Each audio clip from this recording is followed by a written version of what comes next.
Hi friends, welcome to unboxing Kannada. ನಾನು ಏರ್ಪೋರ್ಟಿಗೆ ಹೋಗ್ತಾ ಇದ್ದೀನಿ. ನಾನು ಇವತ್ತಿನ ಈ ಒಂದು ಕಂಟೆಂಟ್ ಏನು ಗೊತ್ತಾ, ಫಸ್ಟ್ ಟೈಮ್ ಫ್ಲೈಟಲ್ಲಿ ಹೋಗೋವರಿಗೆ ಕೆಲವೊಂದು ವಿಚಾರಗಳನ್ನು ನಾನು ತಿಳಿಸ್ತಾ ಹೋಗ್ತೀನಿ.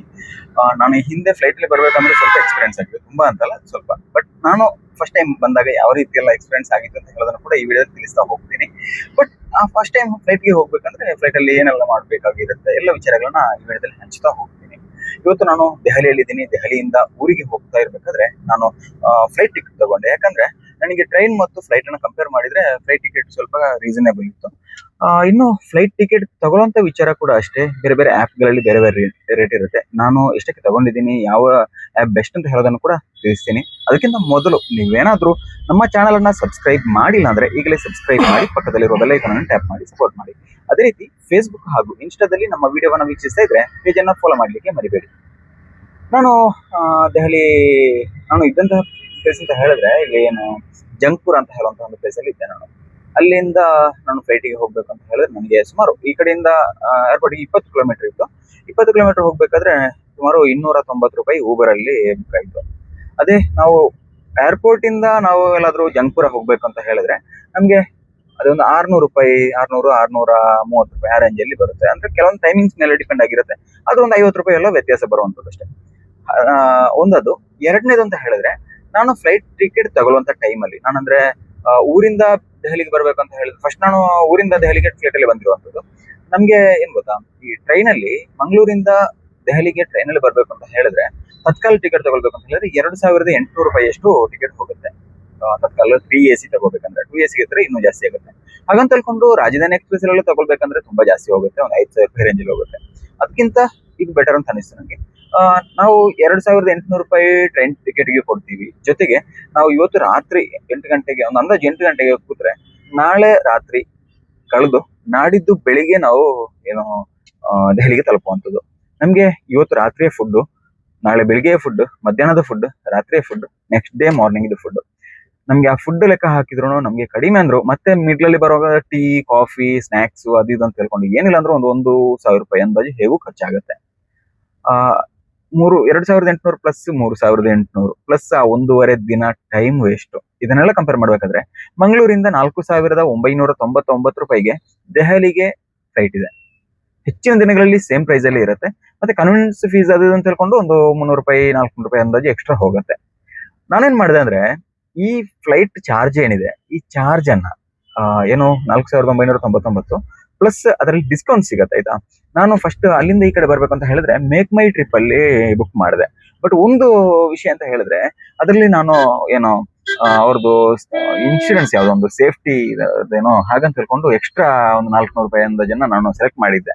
ನನಗೆ ಅದು ಮಾಡುವಂತ ಅವಶ್ಯಕತೆ ಇರಲಿಲ್ಲ, ಬಟ್ ಏನೋ ಮಾಡೋಗಿತ್ತು. ಯಾಕಂದ್ರೆ ನನಗೆ ಫ್ಲೈಟ್ ಟಿಕೆಟ್ ಮಾಡಿ ಕೂಡ ಅಭ್ಯಾಸ ಇರಲಿಲ್ಲ. ನಾನು first time flight ticket book ಮಾಡಿರುವಂತದ್ದು. ಹಾಗಂತ ಹೇಳ್ಕೊಂಡು ನಾನು ಟ್ರೈನಲ್ಲಂತೂ ತುಂಬಾ ಸಲ ಜರ್ನಿ ಮಾಡಿದ್ದೀನಿ, ಎಲ್ಲೆಲ್ಲಿಂದನೋ ಜರ್ನಿ ಮಾಡಿದ್ದೀನಿ. ಜೊತೆಗೆ ನಾನೇ ಅದರಲ್ಲಿ ರೈಲು ಒನ್ ಆ್ಯಪ್ ಅಲ್ಲಿ ಬುಕ್ ಮಾಡಿದ್ದೀನಿ, ಹಲವು ಸಲ ಮಾಡಿದ್ದೀನಿ, ತತ್ಕಾಲಲ್ಲಾಗಿರ್ಬೋದು ಪ್ರತಿಯೊಂದು ಕೂಡ.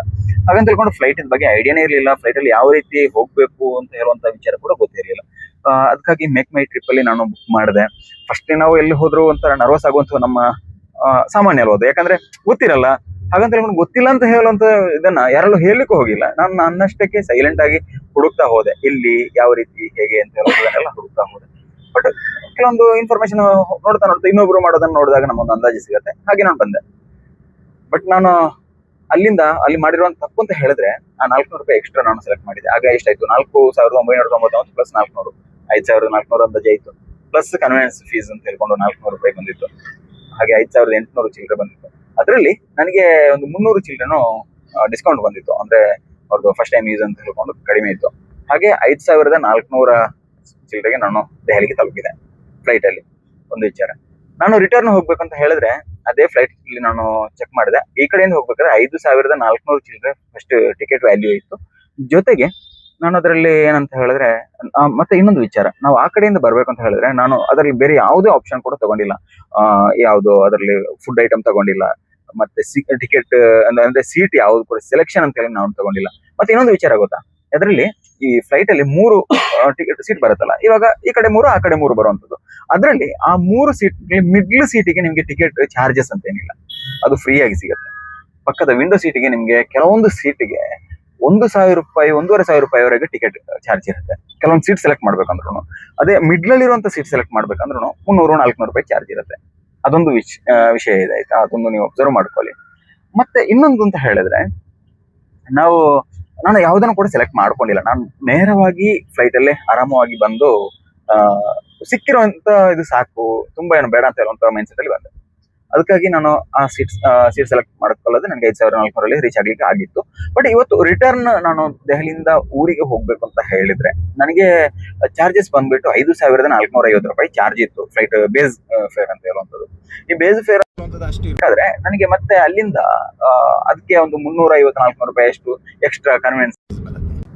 ಮತ್ತೆ ಇನ್ನೊಂದು ಆಪ್ಷನ್ ಕೊಟ್ಟಿದ್ರು, 300-350 ರೂಪಾಯಿನ ಎಕ್ಸ್ಟ್ರಾ ಕೊಟ್ರೆ ನನಗೆ ಸೆಲೆಕ್ಟೆಡ್ ಸೀಟು ಪ್ಲಸ್ ಒಂದು ಫುಡ್ ಸಿಗತ್ತೆ. ಹಾಗೆ ಯಾವ ಫುಡ್ ಬೇಕಾದ್ರೂ ಸೆಲೆಕ್ಟ್ ಮಾಡ್ಕೋಬಹುದು. ಬಟ್ ನಾನು ಏನ್ ಮಾಡಿದೆ ಅಂದ್ರೆ, ಅದರಲ್ಲಿ ಆ ಒಂದು 300 ರೂಪಾಯಿ ಎಕ್ಸ್ಟ್ರಾ ಎಷ್ಟು ಖರ್ಚು ಮಾಡ್ತೀವಿ, ಮತ್ತೊಂದು 300 ರೂಪಾಯಿ ತಗೊಳ್ಳೋಣ. ವಿಂಡೋ ಸೀಟ್ ಸಿಕ್ಕಿದ್ರೆ ನಮ್ಗೆ ಹೇಗೂ ನಾನು ಈವ್ನಿಂಗ್ ಇಲ್ಲಿಂದ 5:40ಕ್ಕೆ ಫ್ಲೈಟ್ ಇರೋದು.